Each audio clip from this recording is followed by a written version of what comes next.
Gripe que derruba, né? É a influenza, tá? A famosa gripe. Então, o vírus da influenza, a gente tem dois subtipos que causam esse sintoma mais significativo, que é o influenza A e o influenza B, vão causar a chamada síndrome gripal. Então, o que é síndrome gripal? É um quadro muito rápido de instalação e de sintomas, não é leve, é aquela coisa que você começa, se aconteceu já em você, né? Sem falar diretamente dos filhos de vocês, é aquela que você começa a sentir o corpo estranho, o corpo mole, o corpo dolorido e de noite você já não consegue sair da cama com febre alta, dor de cabeça, tosse, muita dor na garganta. As crianças pequenas também podem rapidamente evoluir com muita congestão nasal, inclusive esse é um critério para que os médicos façam o diagnóstico da síndrome gripal, porque síndrome gripal é um problema que, digamos assim, maltrata a gente, maltrata as crianças, maltrata qualquer pessoa que pega, mas especialmente quando a síndrome gripal por influenza ela atinge grupos de risco, a taxa de complicações ela aumenta significativamente. Aí vocês perguntam quem são esses grupos de risco. Em primeiro lugar, eu vou destacar as pessoas que têm qualquer doença crônica, né? Doença crônica cardiovascular, pulmonar. Então entram os asmáticos mais severos, mal controlados. O asmático controlado ou mais leve não é tão, a coisa não é tão difícil assim. As pessoas que fazem tratamento têm um problema renal crônico, as pessoas que têm um problema imunológico, das defesas, essas pessoas são de risco. As grávidas, né? Então é um problema, ter muita consciência na coisa de visitar uma grávida estando com sintoma. Olhe para a grávida como você olha para um bebezinho, lembrando que tem lá um bebezinho dentro dela, mas ela em si é uma pessoa de risco. Nas crianças, além das crianças com doença crônica, se fala que os menores de 5 anos tendem a ter mais complicações. Nesse grupo, os menores de 2 anos um pouco mais, e os menores de 6 meses muito. Por isso que a gente é tão chato para orientar que o povo se manque e não fique visitando, especialmente até nessa época, né? A gente está numa época que a gente fala que é a temporada mesmo, a onda mesmo dos vírus. Na minha visão, não há nenhum dado que diga que essa onda é diferente das que eu vejo há 18 anos, desde que eu atendo pediatria, março, abril e maio, é dor de cabeça mesmo. Não estou vendo um padrão, digamos assim, numérico que a gente possa comparar, mas no dia a dia é sempre esse aperreio. O que está acontecendo com a influenza aparentemente é uma antecipação de circulação com a população pouco protegida com a vacinação, tá? Porque a vacinação protege contra a doença mais severa. Então, os menores de 6 meses são o grupo, digamos, dentro da pediatria e os que têm doença crônica que a gente tem mais atenção. Por que é importante isso? Essas crianças e esse grupo, ao terem esses sintomas de síndrome gripal, febre alta, dor de cabeça, tosse, dor na garganta, congestão, eles podem ter indicação de fazer o antiviral, né? Mas antes disso, outra coisa importante, até pouco tempo a gente tinha muito pouca disponibilidade de testes, né, disseminados assim no país, só poucos lugares você poderia fazer testes rápidos, e com o advento do bicho da coroa a gente começou a ver a importância disso, e a influenza hoje em dia tem um teste rápido, inclusive tem um teste triplo, né? Então você pode ir num laboratório, numa farmácia, e você coletar um teste que mostra os 3, influenza A, influenza B e bicho da coroa. Bicho da coroa, vocês sabem o que eu estou falando, né? Porque se eu falar o nome aqui, a live fica comprometida, a entrega dela.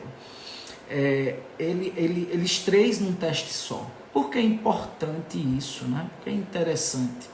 Porque a gente não tem indicação, por exemplo, do antiviral no bicho da coroa, do oseltamivir, mas tem na influenza se for grupo de risco. Então, especialmente para esses grupos de risco, é interessante ter esse exame. No geral, para quem não tem doença crônica, nem está nessa faixa etária, o tratamento é sintomático. E qual é o tratamento sintomático, minha gente? É aquele que a gente sempre falou. A gente vai aliviar a tosse, então vai usar lambedor, vai usar mel, lembrando que mel é para os maiores de 1 ano, os menores de 1 ano não podem usar mel. Se for fazer o lambedor nos maiores de 6 meses até 1 ano, você não vai usar mel, você vai usar o açúcar. No meu perfil tem lá, aliviar bastante a tosse aguda. Você vai fazer antitérmico e ou analgésico se a criança tiver com dor na garganta, dor no corpo ou febre com muito desconforto. Lembrando que a febre não é uma inimiga desse quadro, inclusive tem estudos mostrando que se você medicar intensivamente para a febre, a criança estando bem, pode ser que o vírus da influenza demore mais tempo o sistema imunológico matar ele. Então, cuidado, eu falo sempre, use o equilíbrio, né? Hidratar muito e fazer desobstrução das vias aéreas. Se você não tem receio de fazer lavagem nasal, se você não consegue, se tem um bicho brabo em casa, ok, minha gente, não tem problema. Você vai usar esses sprays que tem no mercado, jato contínuo, uma coisa mais leve. Não adianta nebulizar nariz trancado, não adianta mesmo. E a gente tem que ter cuidado com a prescrição excessiva de antibióticos, corticoides, por onde for, corticoide nasal, corticoide nebulizado, corticoide oral, não tem indicação em casos simples de influenza. E a gente vai, assim, canja da vovó é outro tratamento muito recomendado, repouso e muita hidratação. Em geral, depois de uns 3 dias de batalha, as coisas vão começar a melhorar. E o que é que vai ficar por cerca de 2 semanas? Um pouco de tosse e secreção residual. Então, assim, esse é o quadro esperado. Esse quadro não melhora em 2 ou 3 dias, ele melhora o quadro agudo. Mas para dizer que ficou bom de uma gripe, em geral, a gente leva 2 semanas. Publiquei post sobre isso recentemente, estudos mostrando o tempo dessas doenças. Então, não adianta você querer que o médico passe uma medicação que a criança fique 2 dias doente com gripe e no 3º dia ela esteja 100%, sem nenhum sintoma. Isso não existe. Vai se juntar um catatal de remédios e com ou sem remédio vai durar 2 semanas o quadro e pode até piorar o quadro dependendo da medicação que você faz e da dose. Por exemplo, os corticoides eles podem causar piora clínica, né, porque eles suprimem as defesas, e os antibióticos sem necessidade só vão ajudar a alterar o intestino da sua criança e ela poder ter diarreia pelo antibiótico, não é pela influenza. Por falar em diarreia, a influenza também pode causar sintomas gastrointestinais, que complica um pouco, né? Você não sabe direito. Se tiver indicação do antiviral, vai ser prescrito, não é um milagre, e tem que ser prescrito idealmente nas primeiras 48 horas, quando ele é mais eficaz, o oseltamivir, ou em algumas situações pode se considerar até 5 dias, tá? Quais são as 2 complicações que a gente se preocupa mais com a influenza? Otite, de repente a criança está melhorando no final da primeira semana e começa de noite o tirinete lá, o chororô dentro de casa de madrugada e você fica doidinho. O que é que acontece? O próprio vírus pode levar a inflamação no ouvido, aquela secreção que ficou no ouvido. Não é culpa da lavagem nasal, se você estiver fazendo direitinho, é complicação do vírus. Alguém vai dizer, tá vendo, ó, tá fazendo lavagem nasal, deu otite. Ia dar otite com ou sem lavagem nasal. Se você estiver fazendo direito, se alguém te orientou a técnica corretamente, os volumes corretos, não vai causar otite. Inclusive, estou dizendo isso baseado na literatura, né? Agora, se você dá um jato de 100 ml num bebê de 2 meses, é lógico que vai ser uma coisa que vai incomodar e pode complicar, mas a gente não está orientando isso, tá? E pneumonia, sim, e sobre a otite, a dica que eu deixo aqui, que eu não vou falar tudo sobre isso, senão a gente ia passar 1 ano aqui, é que não adianta colocar nada dentro do ouvido. Nessa hora, na madrugada, antes de você sair correndo para a emergência, se você conhecer a dose correta dos remédios para febre, essa mesma dose pode ser dada para aliviar a dor no ouvido naquele momento.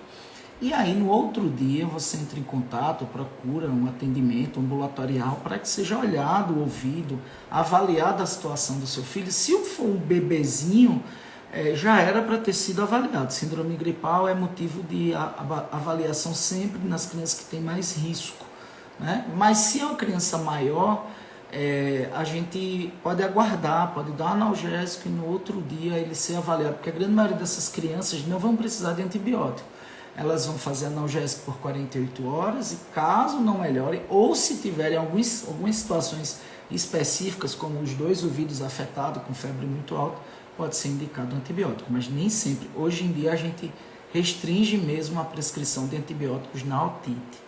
E outro quadro que pode complicar a influenza é a pneumonia bacteriana. Realmente isso nos preocupa, geralmente é isso que leva ao internamento e as complicações, até mesmo óbito, a síndrome respiratória aguda grave, que pode ser pelo próprio vírus, mas geralmente é o vírus complicando com uma bactéria.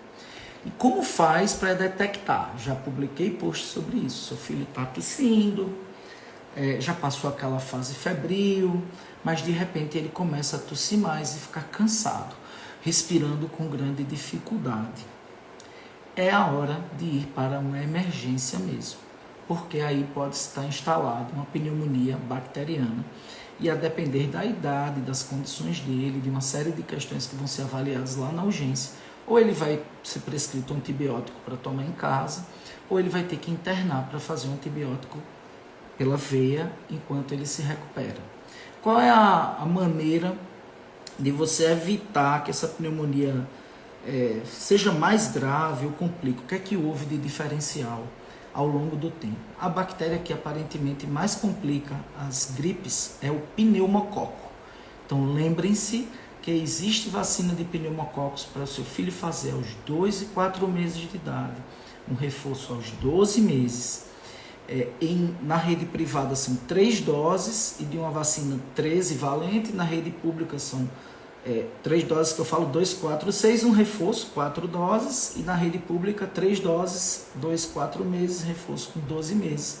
Com isso, ele vai estar evitando essa complicação, tá? Então, coloque em dia a carteira, porque tanto a influenza você vai estar ajudando, né, quando você faz a vacina anual, como a complicação se está com a vacina de pneumococo em dia. Vamos falar sobre uma complicação específica que eu tenho visto nessa temporada e está deixando todo mundo meio estressado. Há cerca de um mês, meu amigo Eugênio Parcelli, grande pediatra e oncopediatra lá de Fortaleza, estava perguntando o que é que está havendo, Flávio. Estamos vendo aqui em Fortaleza os quadros de miosite viral aguda. Aí eu disse, eita, danou-se, Eugênio, é sinal de que a influenza, conforme eu estava imaginando, está chegando antes da hora. Porque quem me acompanha aqui sabe que em dezembro eu fiz um vídeo, uma live, onde eu estava olhando para a situação lá do hemisfério norte, a gente sempre precisa olhar, e lá iniciou em setembro, o que geralmente inicia em outubro. E aqui geralmente circula o ano todo, mas começa a dar uma onda lá para o mês de abril, maio, que por isso que a vacinação é feita, a campanha nessa época, abril, maio, e esse ano entrou mais cedo, entrou no início de março, alguma coisa assim. E eu disse a ele, então é sinal. Por quê? Os artigos científicos que acompanharam mais casos de miosite viral benigna aguda da infância encontraram 2 vírus como mais causadores dessa miosite, que é uma inflamação nos músculos que o vírus causa. Influenza e Coxsackie. E depois vocês vão ouvir falar de Coxsackie ainda hoje. No caso da influenza, mais frequentemente do que Coxsackie. E o que é que acontece? Seu filho passou aqueles primeiros 3 dias com febre, 3, 4 dias, daqui a pouco o menino acorda de manhã, não consegue botar nem o pé no chão. E eu mostrei numa foto, né, uma criancinha, um bebezinho com o pé levantado, ele fica com o pé levantado, porque quando ele baixa o pé, ele estende o músculo gastrocnêmio, que é um músculo predileto de causar o sintoma da miosite. Então a criança fica de pezinho levantado. Quando a miosite melhora, quando você faz analgésico, anti-inflamatório, aí a criança depois normaliza o pé. Geralmente não causa maiores complicações, mas sempre que existir a miosite, precisa ir no pediatra. É provável que o pediatra peça um exame para avaliar o grau de liberação de uma substância chamada creatina fosfoquinase que o músculo inflamado libera. Se tiver em níveis muito altos, talvez seja melhor observar essa criança hospitalar e hidratar bastante, porque o grande problema é que essa destruição viral ela pode afetar os rins, causar um quadro chamado rabdomiólise, mas isso é muito raro. Mas de toda forma, a miosite viral está acontecendo, não se desesperem, não saiam do meio da madrugada com a criança, faz também um analgésico e no outro dia você procura ou uma urgência ou um atendimento ambulatorial pediátrico. Outro caso que está acontecendo, laringite aguda, tudo de madrugada, para enlouquecer pai e mãe. Tá lá todo mundo se preparando para dormir, obviamente esgotados, e o menino daqui a pouco começa um barulho estranho. Uma tosse feia, tosse de cachorro. E aí dá um frio na barriga seu, o pai começa a suar, pelo amor de Deus, eu tenho que sair agora. Vejam só, a laringite aguda geralmente pode ser complicação de vários vírus respiratórios, a influenza causa, mas na verdade tem um outro vírus que eu sei que está circulando, que eu não vou falar aqui porque é primo, que é a para-influenza, o vírus do para-influenza. Eu peguei um boletim, infelizmente no Brasil a gente não tem isso muito bem feito, a não ser em São Paulo, e o para-influenza está circulando relativamente bem nesse momento lá em São Paulo e deve estar em outros locais do Brasil. Influenza muito mais, né? Mas o para-influenza está aí e causa essa laringite. O que é que você vai fazer na hora? O que é que você vai olhar na hora de decidir se vai para a emergência ou não? A criança está cansada, está com dificuldade respiratória intensa, vá para a emergência. A criança não está, ela só faz esse barulhão quando ela está acordada e ela tosse. Mas se ela for dormir, ela fica tranquila, menos problemático. A criança está dormindo e eu escutando um barulhão na garganta, vá para a emergência. Então, se for leve, essas duas coisas que eu falei, barulhão na garganta mesmo dormindo ou muito cansada, emergência de imediato. Quadro que não tem essas duas coisas, não tem muita evidência científica forte, mas está citado, inclusive no UpToDate, liga o chuveiro, deixa formar uma fumacinha lá no chuveiro e fica um tempinho com a criança lá, pode ajudar. Eu creio que também dá uma colherinha, se a criança tiver idade para isso, de mel, vai hidratar ali as visárias e começa a dar líquidos. E tenta ver se ela melhora. Se não melhorar, tem que ir na emergência, porque pode ser que seja indicado o uso de corticoide. E a melhor opção é um corticoide oral. Nesse caso está indicado. É um dos únicos casos que um quadro agudo viral se faz. Não é rotina fazer corticoide para quadro viral agudo. E uma dose só muitas vezes resolve, tá? Então, tá dando laringite, tenta resolver. O básico em casa é avaliar. E aí? Calma, baixa o zen. Tá muito cansado? Emergência. Tá fazendo barulho mesmo dormindo? Emergência. Não tá nenhum dos dois? Tenta amenizar dessa forma que eu falei, dá uma colherinha de lambedor, leva pro chuveiro, fica lá um tempinho. Melhorou, tá tranquilo, lava o nariz, volta a dormir e avalia no outro dia. Não melhorou, vai para emergência. É essa a decisão que vocês têm que fazer. Por último, rash, né? Não é comum, mas a influenza, nesse caso, está dando umas manchinhas no corpo da criançada. Pode acontecer também, pode ser outro vírus, mas isso não deve ser motivo de preocupação, a não ser que essas pintinhas sejam pintinhas parecidas com a da dengue, como se fossem, que a gente chama petequias, né? O sangue pisado. Se isso acontecer, vá imediatamente para a emergência, não mande mensagem pediátrica, não faça nada, vá para a emergência, porque aí pode ser uma complicação do quadro viral, pode ser um quadro de infecção mais severa, não brinque. Agora, se for aquela mancha vermelhinha, parecida com a cor da pele, você coloca a mão, a manchinha desaparece. Se a criança não estiver coçando, aguarda o outro dia para levar para o pediatra, não precisa sair no meio da noite, está acontecendo, tá?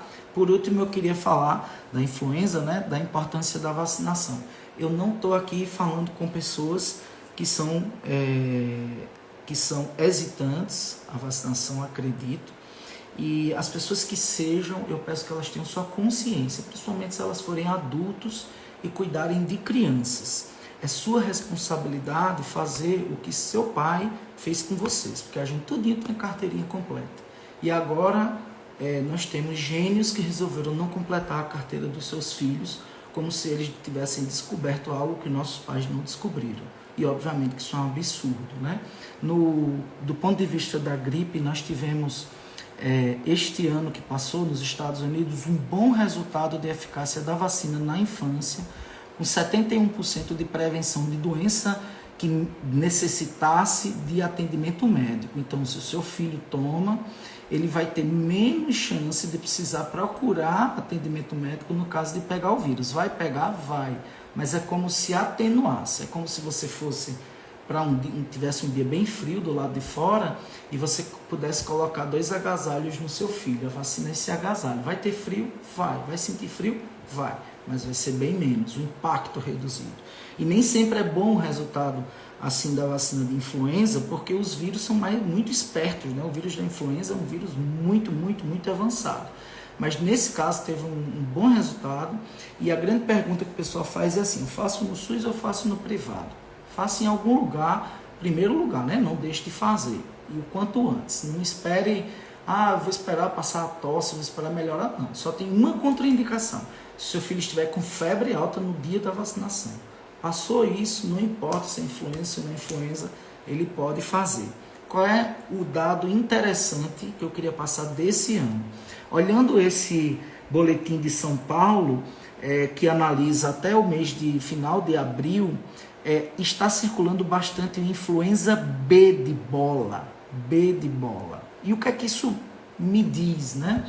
O influenza B pode causar, às vezes, quadros mais graves nas crianças, e o influenza B, ele está coberto em maior, digamos, magnitude na vacina tetravalente da rede privada, porque na vacina do SUS nós temos trivalente, 2 tipos A, H1N1, H2N3 e um tipo de influenza B, e na rede privada acrescenta um tipo B. Então, assim, custam uns R$80 a R$100, dependendo do lugar do país, nas farmácias, né? Está sendo feito. Aqui na Paraíba não foi feito, eu fiz na família, em clínica de vacina foi R$140. Eu não tenho dúvida da importância. Inclusive, eu fazer feito os americanos em qualquer idade. Não é, a restrição do Ministério é por uma questão de que não dá para vacinar a população toda, produzir vacina, mas se você tem R$80, R$100, eu lhe garanto uma coisa: não vai fazer mal para sua criança e vai evitar um custo muito alto, que é o custo da influenza. A vacina, a doença com certeza vai sair mais cara do que a vacinação, tá? Então, assim, a questão é você decidir diante da sua capacidade de investir nisso aí, porém, a do SUS faz uma cobertura boa, é essencial, mas a da rede privada dá um pouco mais de cobertura, principalmente pensando na influenza B de bola.